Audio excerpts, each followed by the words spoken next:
దేవుని పరిశుద్ధ నామమునకు మహిమ కలుగునుగాక. క్రీస్తునందు ప్రియ దేవుని బిడలారా, ప్రభువైన యేసు క్రీస్తు పరిశుద్ధ నామములో మీ అందరికీ ఈ ఉదయకాల శుభములు తెలియచేయచ్చు ఉన్నాను. ఈ దినమంతయు మీకు మీ కుటుంబానికి దీవెనకరముగాను ఆశీర్వాదకరముగాను దేవుడు అనుగ్రహించాలని మీ కొరకై ప్రార్థిస్తూ ఉన్నాను. నేటి దినం కొరకు ఏర్పాటు చేయబడిన దేవుని వాక్యం మార్కు సువార్త 16వ అధ్యాయం 16వ వచనం. నమ్మి బాప్తిస్మము పొందినవాడు రక్షింపబడును, నమ్మని వానికి శిక్ష విధింపబడును. ప్రియులారా, నేటి దినము కొరకు ఏర్పాటు చేయబడిన ధ్యానాంశము బాప్తిస్మము. ప్రియులారా, క్రైస్తవ విశ్వాస జీవితంలో బాప్తిస్మము అత్యంత ప్రాముఖ్యమైంది. ఇజ్రాయేలీయులు బాప్తిస్మము నుండి మినహాయింపబడలేదు. సహోదరులారా, ఈ సంగతి మీకు తెలియకుండుట నాకిష్టం లేదు. అదేదనగా, మన పితరులందరూ మేఘము క్రింద నుండిరి, వారందరూ సముద్రములో నడిచిపోయిరి, అందరూ మోషేను బట్టి మేఘములోను బాప్తిస్మము పొందిరి అని పౌలు కొరింథీలకు రాసిన మొదటి పత్రిక 10వ అధ్యాయం 1-2 వచనాలలో రాశాడు. ప్రియులారా, ఇజ్రాయేలీయులు మోషేను బట్టి బాప్తిస్మము పొందినట్టు నూతన ఇజ్రాయేలీయులమైన మనము యేసుక్రీస్తునందు బాప్తిస్మము పొందాము. రోమాపత్రిక 6వ అధ్యాయం 3-4 వచనాలలో బాప్తిస్మమును బట్టి మనము కూడా యేసుక్రీస్తు మరణమందు పాతిపెట్టబడుటయందు పునరుద్ధానమందు ఏకమై ఉన్నామని వ్రాయబడి ఉంది. సువార్త అంటే ఇదే ప్రియులారా. అనగా బాప్తిస్మమందు మొదటిగా మనం పాపముల విషయమై మరణిస్తున్నాము. మన శరీరం క్రీస్తుతో సిలువ వేయబడింది. మనలోని పాత పురుషుడు మరణించాడు.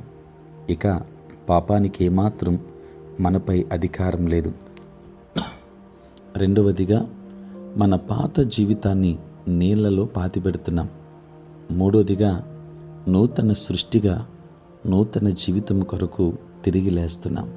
ప్రియులారా, బాప్తిస్మాన్ని యేసు ప్రభు ఒక ఉదాహరణగా చూపారు. మత్తయి సువార్త 3వ అధ్యాయం 13-17 వచనాలలో మనం చూస్తాం. ఇది యేసు ప్రభు ఇచ్చిన ఆజ్ఞ. బాప్తిస్మము అనున్నది రక్షణకు నిశ్చయతనిస్తుంది.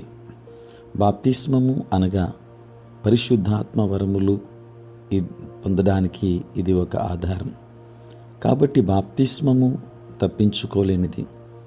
బాప్తిస్మం ఇచ్చి యోహాను మారు మనస్సు బాప్తిస్మమును ప్రకటించుటకు వచ్చాడు. అయితే యేసు ప్రభువారు నీళ్లలో ఎవరికీ బాప్తిస్మం ఇయ్యలేదు.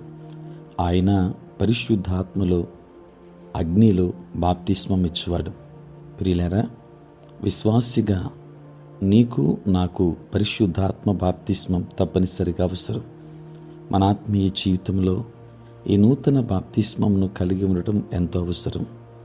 దురాత్మ శక్తులను ఎదిరించడానికి పరిశుద్ధాత్ముని అగ్ని మనకు అవసరం. కేవలం యేసు ప్రభుని అడిగితే మనకు ఇవ్వడానికి ఆయన సంసిద్ధంగా ఉన్నాడు. కనుక మనము నూతనముగా జన్మించిన అనుభవం కలిగిన వారమై పరిశుద్ధ బాప్తిస్మము ద్వారా దేవుని బిడ్డలుగా మన జీవితాలను దేవుని కొరకే సమర్పించుకుందాం. దేవుని ఆశీర్వాదాలు పొందుకుందాం. దేవుడు మిమ్మును మీ కుటుంబాలను దీవించును గాక. ఆమేన్. ప్రార్థన.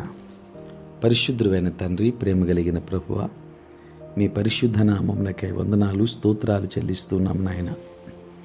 రాత్రంతయు కాపాడి సంరక్షించి సుఖనిద్రను మాకు దయచేసి మా జీవితంలో మరొక నూతన దినాన్ని మేము చూడగలిగే భాగ్యాన్ని మీరు మాకు దయచేస్తున్నందులకే స్తోత్రాలు.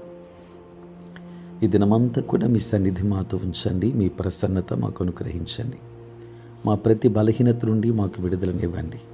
నేటి మా పనులలో, ప్రయాణములలో, పరిచర్యలో మీరే తోడుగా ఉండండి. మీ సేవ పరిచర్య చేయుచున్న ప్రతి సేవకుని దీవించండి. ఉద్యోగస్తులు, వ్యాపారస్తులు, కష్టపడి పని చేసుకుంటున్న బిడ్డలను దీవించండి. నిరుద్యోగులైన వారిని జ్ఞాపకం చేసుకోండి. చదువుకుంటున్న బిడ్డలకు మీరు తోడుగా ఉండి మీ జ్ఞానము చేత బిడ్డలు నింపండి. దూర దేశాలలో, దూర ప్రాంతాలలో ఉంటున్న బిడ్డలందరినీ దీవించండి. అనుదినము కూడా ఈ ప్రాతకాలపు ధ్యానములలో ఏకీభవిస్తున్న ప్రతి బిడ్డను ఆశీర్వదించండి. నాయన, పుట్టినరోజు, పెళ్లి రోజు జరుపుకుంటున్న బిడ్డల కొరకు మరొకసారి ప్రార్థిస్తున్నాను. నూతన ఆశీర్వాదములు వారి మీద కురబరించండి.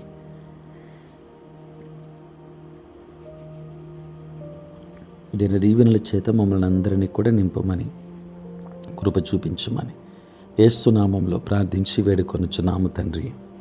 ఆమేన్. తండ్రి, కుమార, పరిశుద్ధాత్మ త్రియేక దేవుని దీవెన సదా మీకును మీ కుటుంబములకును తోడై ఉండును గాక. ఆమేన్.